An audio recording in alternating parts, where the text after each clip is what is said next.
वाह औरंगज़ेब वाह! ऐसी हठधर्मी कि बंदा हैरान रह जाए। लेकिन जी औरंगज़ेब साहब, अब ज़्यादा देर तक आपकी ये अकड़ नहीं चलने वाली। अब यानी कि सारा मामला आपका ख़त्म होने वाला है, हर चीज़ आपके सामने आने वाली है। जैसे ही आप देखेंगे कि पुलिस उनके घर में छापा मार देती है और उनसे साफ-साफ कहती है कि आपके ऊपर इतने केस आ चुके हैं, जिसकी वज़ह से काफ़ी परेशान हो जाता है। कहता है कि आखिर किसने मेरे ऊपर ये सब कुछ करवाया? जहाँ पर वो बताता है कि जहांगीर सर ने ये सब कुछ करवाया है। लेकिन जहांगीर भी अब इसका पीछा नहीं छोड़ेगा, इसका ऐसा हश्र करेगा कि ये याद रखेगा। लेकिन जी आप देखेंगे कि अभी भी उसकी अकड़ वहीं की वहीं है और कहता है कि मैं देख लूँगा। ये जहांगीर खुद को पता नहीं क्या समझ रहा है, लेकिन इस बात की औरंगज़ेब को समझ आ गई है कि ऐसा हो चुका है कि गुड्डी या तो यानी कि उसकी कहीं से हमें लाश मिल जाए या कुछ मिल जाए, लेकिन पता तो चले। मैं तो चाहता हूँ मर ही जाए तो बेहतर है, मेरा काम खुद ही आसान हो जाए। लेकिन जी आप देखेंगे अब कोई भी वसीयत, कोई भी कुछ उसके काम नहीं आने वाला है, क्योंकि सारी बातों की असलियत बड़े अच्छे तरीके से नासिर जानता है और जानता है कि आखिर ये मामला क्या था, क्योंकि उसके पास तो ऐसे-ऐसे सबूत हैं कि सब दंग रह जाएँ। लेकिन शाज़िया अब घबरा चुकी है और पूरे तरीके से नढाल हो चुकी है कि आखिर ये माजरा हुआ क्या और वो इन सब चीज़ों को कैसे हैंडल करे, क्योंकि वो जानती है भई ये बहुत मुश्किल काम है और ये सब कुछ करना अब आसान नहीं है। उसने जो किया गलत किया है। अब कहीं न कहीं इस चीज़ का अंदाज़ा इस औरत को हो चुका है। उसके बच्चे काफ़ी परेशान हो जाते हैं और कहते हैं हमें गुड्डी के साथ ऐसा रवैया नहीं रखना चाहिए था। मुस्कान को इस चीज़ का अंदाज़ा हो जाता है और कहती है कि काश हम गुड्डी के साथ अच्छा रवैया रखते तो आज ऐसा ना होता। क्योंकि अब सारी ज़िंदगी इन लोगों को जेल की चक्की ही पीसते रहना है, इसके अलावा और कुछ नहीं है। लेकिन जी आप देखेंगे कि शाज़िया दंग रह गई है कि आखिर ये मामला हुआ क्या है? कैसे हर चीज़ उलट-फुलट होगी? यानी कि कैसे गुड्डी को पता चल गया कि हम उसके साथ क्या कुछ करने वाले हैं?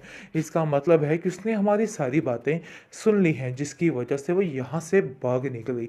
इस पर आप देखेंगे कि कहता है औरंगज़ेब, मुझे तो ऐसा लगता है कि हमारा वो रवैया ही गलत था। हमें उसके साथ इस तरह का रवैया फ़िलहाल नहीं रखना चाहिए था। तरीके से हर चीज़ को हैंडल करना चाहिए था। लेकिन शायद बेवकूफ़ी हमसे ही हो गई है। कुछ भी नहीं होने वाला है, क्योंकि मैं खुद उन लोगों से शदीद किस्म का तंग आ चुका हूँ। वो लोग तुम्हें चैन से जीने नहीं दे रहे और तुम लोग उनको बचाने की बातें कर रही हो। मैं तो कतई उनको बचाने के हक में नहीं हूँ। बहुत ज़्यादा परेशान है अब वो इंसान और कहता है कि मुझे समझ नहीं आ रही कि आखिर क्या होने वाला है। गुड्डी जानती है कि जब ये सारी बातें खुल के सामने आएगी तो नासिर की शामित आ जाएगी और वो कहती है कि मेरी वजह से आप इतने परेशान हैं। मुझे तो कुछ समझ नहीं आ रही कि आखिर मैं क्या करूँ। काफ़ी परेशानी के आलम में आप देखेंगे कि वो कहती है कि मुझे ऐसा लग रहा है कि हमें खाला के घर जल्द अज जल्द पहुँच जाना चाहिए, ताकि सारा मामला निबट जाए और फिर सारा कुछ ठीक हो जाए। जिस पर नासिर कहता है कि अब उन लोगों के लिए कुछ भी ठीक नहीं होने वाला। ये सरासर तुम्हारी बेवकूफ़ी है, क्योंकि ठीक हो ही नहीं सकता। उन लोगों का लालच भरा दिल अभी तक नहीं बदला। अभी तक वैसे के वैसे ही हालात हैं। इसलिए तुम्हें बिला वजह परेशान होने की कोई भी ज़रूरत नहीं है। टेंशनें मत पालो, टेंशनें मत लो। यानी कि अब तुम्हारा वक़्त सोचने का नहीं, सुकून से जीने का है। इसलिए बिल्कुल भी परेशान मत हो। जिसको सुनकर वो कहती है, परेशानी वाली बात तो है ना, जब तक मैं अपनी खाला के पास नहीं पहुँच जाती हूँ, परेशानी ही परेशानी है। क्योंकि मैं जानती हूँ कि सबसे ज़्यादा सेफ मैं पर हूँ।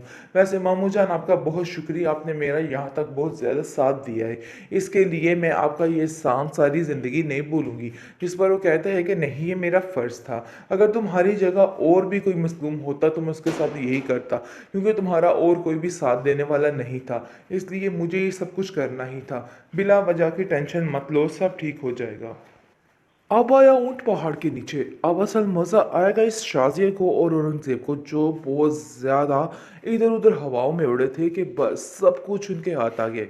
लेकिन जी ये आपकी बहुत बड़ी गलतफ़हमी थी। ऐसा-वैसा कुछ नहीं होना। आप जाइए और जेल की चक्कियाँ पीसिए। सारी ज़िंदगी जेल में धक्के खाइए, क्योंकि जहांगीर ने अब ऐसा काम किया है कि ये लोग दंग रह जाएँगे कि आखिर हुआ क्या है? क्योंकि बहुत ज़्यादा परेशानी के बाइस घर के मामला काफ़ी ख़राब हो गए थे। लेकिन जहांगीर को समझ आ गई थी कि ये लोग गुड्डी के पक्के दुश्मन हैं। दुश्मनी तो जहांगीर ने भी निभानी चाहिए। लेकिन जी अब समझ आ चुकी है कि वाक़ई में गुड्डी को किसी न किसी मुश्किल में फँसाया जा रहा है। बहुत परेशान हो चुके हैं घर वाले क्योंकि अब शाज़िया को समझ आ गई है कि नहीं भई, ये हमारा ढोल ज़्यादा देर तक बजने वाला नहीं है। बहुत जल्द हम जेल की सुलाखों के पीछे होंगे। बहुत परेशान हो चुके हैं और शाज़िया कहती है कि नासिर भी चला गया है। मुझे तो समझ नहीं आ रही कि आखिर मैं क्या करूँ? बस मुझे लग रहा है कि अब हमें जितनी जल्दी हो सके तुम्हारी खाला के घर जाना चाहिए क्योंकि वो ही तुम्हारे लिए सबसे सेफ प्लेस है। जिसको सुनकर वो कहती है कि जी आप बिल्कुल ठीक कह रहे हैं। मैं जैसे ही आमिर बाबा के घर रही थी, यकीन मानिए मैं बहुत परेशान थी कि यही चचा से मेरी शिकायत ही ना कर दें, कोई ऐसी बात ना कर दें जिसकी वजह से मैं फंस जाऊं। काफ़ी परेशान थी बेचारी। लेकिन अब देखेंगे कि वो सैफी बाबा को बहुत शुक्रिया अदा करता है और कहता है कि आपने यहाँ तक साथ दिया मेरी गुड्डी का, बहुत शुक्रिया आपका। दूसरी तरफ गुड्डी काफ़ी परेशान, काफ़ी बेकरार है कि आखिर उसके साथ क्या बनने वाला है। बहुत परेशानी की हालत में उसको कुछ समझ ही नहीं आ रही है कि आखिर होना क्या है, क्योंकि वो जो कुछ सही करने की इन लोगों के साथ कोशिश करती है दोबारा से गलत हो गए। और वो नासिर को भी तक कह रही है कि मामू जान मैं चाहती हूँ कि उन लोगों को कुछ ना किया जाए क्योंकि वो मेरे बाबा के भाई हैं और मैं ऐसा कुछ भी नहीं चाहती हूँ। जिसको सुनकर वो कहता है कि तुम्हारा दिमाग खराब हो चुका है गुड्डी, ऐसा कुछ भी नहीं होगा। उन लोगों को सजा उनके किए की मिलनी ही चाहिए। शाज़िया मेरी भी बहन है और मैं भी उसे बहुत प्यार करता हूँ, लेकिन इसका मतलब ये हरगिज़ नहीं है कि हम उनकी सारी बुराइयों पे पर्दा डालते जाएं। देखो भाई, ऐसा नहीं होने वाला है और ये बात तुम भी जहन में रख लो। अगर तुम ऐसा सोच रही हो कि उन लोगों को छुड़वा दिया जाएगा तो भाई ऐसा कुछ भी नहीं होने वाला है, क्योंकि मैं खुद उन लोगों से शदीद किस्म का तंग आ चुका हूँ। वो लोग तुम्हें चैन से जीने नहीं दे रहे और तुम लोग उनको बचाने की बातें कर रही हो। मैं तो कतई उनको बचाने के हक में नहीं हूँ। बहुत ज़्यादा परेशान है अब वो इंसान और कहता है कि मुझे समझ नहीं आ रही कि आखिर क्या होने वाला है। गुड्डी जानती है कि जब ये सारी बातें खुल के सामने आएगी तो नासिर की शामित आ जाएगी और वो कहती है कि मेरी वजह से आप इतने परेशान हैं, मुझे तो कुछ समझ नहीं आ रही कि आखिर मैं क्या करूं। काफ़ी परेशानी की आलम में आप देखेंगे कि वो कहती है कि मुझे ऐसा लग रहा है कि हमें खाला के घर जल्द अज जल्द पहुँच जाना चाहिए ताकि सारा मामला निपट जाए और फिर सारा कुछ ठीक हो जाए। जिस पर नासिर कहता है कि अब उन लोगों के लिए कुछ भी ठीक नहीं होने वाला। ये सरासर तुम्हारी बेवकूफ़ी है क्योंकि ठीक हो ही नहीं सकता। उन लोगों का लालच भरा दिल अभी तक नहीं बदला, अभी तक वैसे के वैसे ही हालात हैं। इसलिए तुम्हें बिला वजह परेशान होने की कोई भी ज़रूरत नहीं है। टेंशनें मत पालो, टेंशनें मत लो, यानी कि अब तुम्हारा वक्त सोचने का नहीं, सुकून से जीने का है। इसलिए बिल्कुल भी परेशान मत हो। जिसको सुनकर वो कहती है परेशानी वाली बात तो है ना, जब तक मैं अपनी खाला के पास नहीं पहुंच जाती हूँ परेशानी ही परेशानी है, क्योंकि मैं जानती हूँ कि सबसे ज़्यादा सेफ मैं पर हूँ। वैसे मामू जान आपका बहुत शुक्रिया, आपने मेरा यहाँ तक बहुत ज़्यादा साथ दिया है, इसके लिए मैं आपका ये एहसान सारी ज़िंदगी नहीं भूलूंगी। जिस पर वो कहता है कि नहीं, ये मेरा फ़र्ज़ था। अगर तुम्हारी जगह और भी कोई मज़लूम होता तो मैं उसके साथ यही करता, क्योंकि तुम्हारा और कोई भी साथ देने वाला नहीं था, इसलिए मुझे ये सब कुछ करना ही था। बिला वजह की टेंशन मत लो, सब ठीक हो जाएगा।